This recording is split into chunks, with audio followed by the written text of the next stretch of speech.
Depois você vai aprender sobre o conjunto dos números complexos, por que eles surgiram e sobre a sua unidade imaginária, que é o diferencial desse número. Então vamos lá.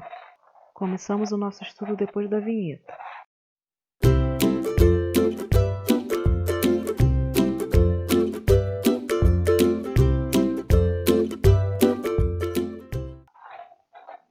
Quando resolvemos a equação do segundo grau, por exemplo, x² mais 2x mais 5 igual a zero, usando a fórmula de resolução da equação do segundo grau, encontramos delta igual a b² menos 4 vezes a vezes c. Substituindo aqui os nossos coeficientes na equação, nós vamos ter que delta é igual a 2² menos 4 vezes 1 vezes 5.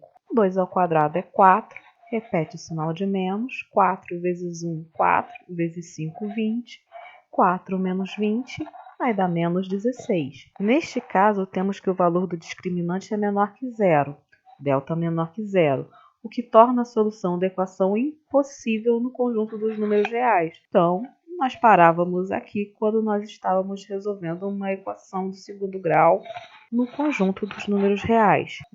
Todas as questões que você resolveu até agora, você sempre parou a sua resolução num delta negativo. Por quê? Porque não existiam raízes reais e não existem. A necessidade de obter a solução para esse tipo de equação levou matemáticos como Girolamo Cardano, que viveu de 1501 a 1576, Friedrich Gauss, que viveu de 1777 a 1855, e René Descartes, que viveu de 1596 a 1650, a procurar novos conjuntos em que o quadrado de um número pudesse ser negativo. Então, por que surgiram aí os números complexos? Porque havia uma necessidade de encontrar a solução de equações do segundo grau que tivesse ali aquele valor de delta negativo. Então, precisava de raízes quadradas de números negativos. Daí surgiu então a unidade imaginária. Para ampliar o conceito de número de modo que a radiciação seja sempre possível, definimos o número i não real, denominado unidade imaginária, que satisfaz a seguinte condição: i² é igual a menos 1. Então, o número i, quando elevado ao quadrado, dá menos 1. Ou i é igual à raiz quadrada de menos 1, que aqui significa exatamente a mesma coisa. Quando eu elevo aqui os dois lados ao quadrado, eu vou ter um i² igual a menos 1, porque a minha raiz vai desaparecer. Então, seguindo. Retornando aqui à minha equação anterior, nós vamos então ter o seguinte. Agora eu vou resolver a equação para aquele delta negativo. X é igual, aqui lembrando a fórmula, né? Menos b, mais ou menos a raiz de delta dividido por 2 vezes a. Então ali o 2 era positivo, fica menos 2, que esse menos é do b. Mais ou menos da fórmula, o nosso delta ali era menos 16, então vou colocar ele dentro da raiz. E o a era 1, então 2 vezes 1, 2 mesmo. Aqui eu vou usar uma propriedade de radiciação para poder resolver, para poder justificar o que eu estou fazendo. Então, eu vou repetir o meu início, não tem cálculo nenhum para eu fazer aqui, então eu só repito. O meu menos raiz quadrada de 16, eu vou abrir ele em 16 vezes menos 1. 16 vezes menos 1 é menos 16, então eu posso separar em duas raízes. Raiz quadrada de 16 vezes raiz quadrada de menos 1. E o 2 vai permanecer aqui embaixo. E aqui nós vamos então resolver agora. Repete o menos 2 mais ou menos. Raiz quadrada de 16 é 4. E ali nós vimos que i é igual a raiz quadrada de menos 1. Então, eu vou trocar o raiz quadrada de menos 1 pelo i. E aí, eu vou tirar, então, as minhas duas respostas aqui. Então, eu tenho menos 2 mais ou menos 4i dividido por 2. Tenho x1 e o x2. x1 menos 2 mais 4i dividido por 2. Aqui não tem como eu somar. Eu não posso somar o número real com o número que tem aqui a unidade imaginária, assim como acontece em qualquer expressão algébrica. Mas eu posso simplificar isso por 2, porque tem 2 aqui e 2 aqui embaixo na divisão. Dividindo esse 2 por 2, eu vou encontrar 1, e dividindo esse 4 por 2, eu vou encontrar 2. Então, meu x1 é menos 1 mais 2i. Isso é a minha resposta. E o meu x2 é menos 2 menos 4i dividido por 2. Mesma coisa, eu vou dividir por 2 aqui. 2 dividido por 2, 1. E o 4 dividido por 2, 2. Então, menos 1 menos 2i, que é aí o meu x2. Assim, essa equação tem solução no conjunto dos números complexos, e sua solução é menos 1 mais 2i e menos 1 menos 2i. Eu aconselho quando você for resolver, né, uma equação do segundo grau, quando você for resolver de um concurso, ou qualquer uma outra prova que você for fazer que você já tenha concluído, por exemplo, o ensino médio, que você verifique quais conjuntos ali no edital que você vai ter que saber resolver, ou na própria questão. Na questão pode vir pedindo se ele quer uma solução que esteja no conjunto dos números reais ou uma solução que esteja no conjunto dos números complexos. Que uma questão como essa aqui, nos reais ela não tinha solução, mas essa é a minha solução no conjunto dos números complexos. Assim foi criado o conjunto dos números complexos, que tem a forma z é igual a A mais BI.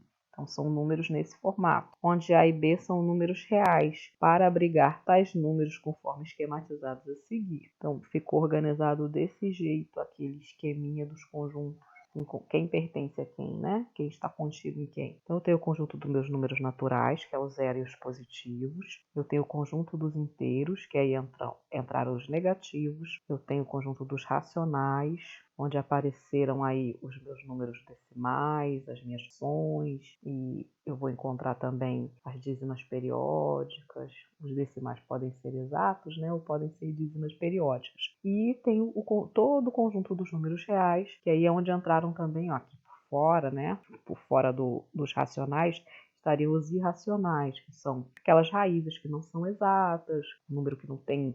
Você fala que não tem raiz, mas na verdade a raiz não é exata. Você tem o π, você tem o e, você tem o φ e alguns outros números aí que vão surgindo aí aos poucos. Esses são os mais conhecidos. E então surge o conjunto dos complexos, que são esses números que têm a unidade imaginária. Então, esse pedacinho aqui seria o C menos o E, conjunto dos complexos menos o dos reais, abrangendo tudo aí. René Descartes, que viveu de 1596 a 1650, foi o primeiro a matemática a chamar informalmente a raiz quadrada de menos 1 igual a i. Entretanto, o matemático Leonhard Euler, em meados do século XVIII, de maneira mais sistematizada, ampliou os conjuntos numéricos, definindo que o conjunto C representa os números complexos, o conjunto R representa os números reais e este é o subconjunto de C. O conjunto C menos R representa os números complexos imaginários que não são reais. E aí fica mais organizado e mais bem definido.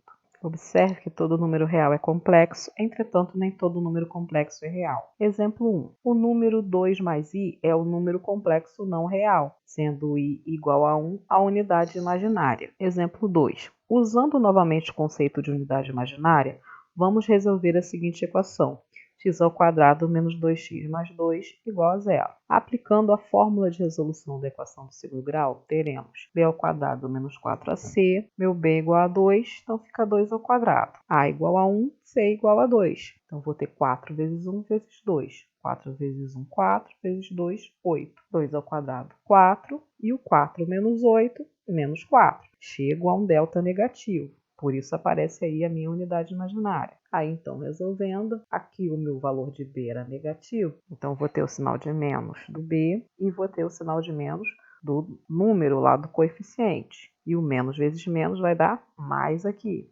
Repete o mais ou menos, o valor de delta é menos 4 e o a era 1, então 2 vezes 1, 2. Não tem o que resolver aqui. Separando aqui essa raiz quadrada de menos 4. E aí, resolvendo. Eu vou repetir esse 2 mais ou menos, raiz quadrada de 4, 2, raiz quadrada de menos 1 e pronto. Agora é só separar em duas raízes, x1, x2. Quem será o x1? O 2 mais 2i, tá aqui, dividido por 2. Não posso somar, então vou só simplificar aqui por 2. Quando não der para simplificar, vai ficar desse jeito mesmo. 2 dividido por 2, 1. E o 2 dividido por 2 aqui, vai sobrar só o i. x1 é 1 mais i. E a segunda raiz é 2 menos 2i dividido por 2. Então, x2 é igual a 2 menos 2i dividido por 2. Também simplificando, 2 dividido por 2, 1, e 2 dividido por 2, também 1, então sobra só o i. Então, a segunda raiz é 1 menos i. Então, a solução dessa equação do segundo grau aqui nos complexos é 1 mais i, 1 menos i. Sempre aqui a simetria aqui entre eles, né? Um positivo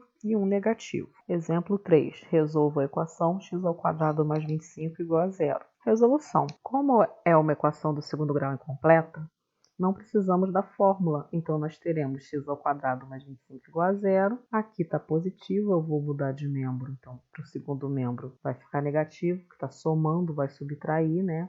Sempre a operação inversa. Vou tirar a minha raiz quadrada dos dois lados. Então, raiz quadrada de x ao quadrado é mais ou menos x. Esse mais ou menos vai ficar representado aqui. E aqui eu vou ter a raiz quadrada do menos 25. Então, vai ser mais ou menos, separando aqui, raiz quadrada de 25 vezes raiz quadrada de menos 1. Então, meu resultado, mais ou menos, raiz quadrada de 25 é 5. E raiz quadrada de menos 1 é i. E aí você tem já a sua resposta dessa equação incompleta. Assim, a solução é S igual a mais 5i menos 5i. Ó. De novo, simétricos. Nós temos ainda aqui a forma algébrica. A gente tem que entender também essas partes aqui. Dado um número complexo z igual a a mais bi, em que a e b pertencem ao conjunto dos números reais, nós temos o seguinte. Esse a é chamado de parte real de z, a parte real do número complexo, indica-se a igual a RE de Z, a parte real de Z. E B é chamado parte imaginária de Z e indica-se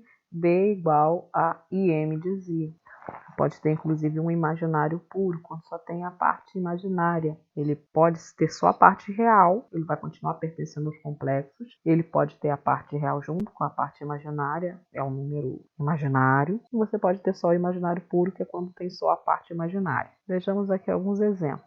O Z1, eu vou ter o 3 mais 4i, então o meu coeficiente A é 3 e o meu B é 4. Quem vai estar junto com o i ali? No Z2, eu vou ter um A igual a 0 e um B igual a menos 2. No Z3, eu vou ter um A igual a 5 e um B igual a 0. Então, observe que aqui eu tenho um número imaginário, aqui eu tenho um imaginário puro e aqui eu tenho só a parte real, só um número real. Todos eles vão fazer parte aí dos complexos.